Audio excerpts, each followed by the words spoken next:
My fiancé cheated and still expected me to wear his ring. The audacity, right? But when I tell you how it happened, you'll understand why I'll never look at love the same way again. For 2 years, I thought he was my forever. We had the perfect engagement, the big proposal in front of friends, the kind of moment you see in movies. I wore that ring like it meant something real. But one night, while planning our wedding, I noticed he'd been distant.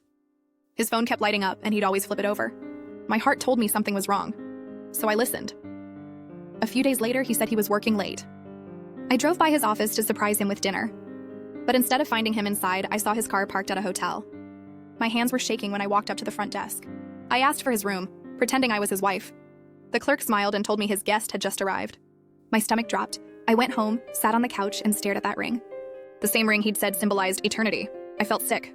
But I didn't confront him right away. Not until the next night when he came home smiling, kissed my forehead, and asked if I'd finished picking out wedding flowers. I looked at him and said, "Yeah, I picked something new. Roses with thorns." Then I showed him the pictures. Him wrapped around another woman. His face went white. He tried to lie, said it meant nothing, said he still wanted to marry me.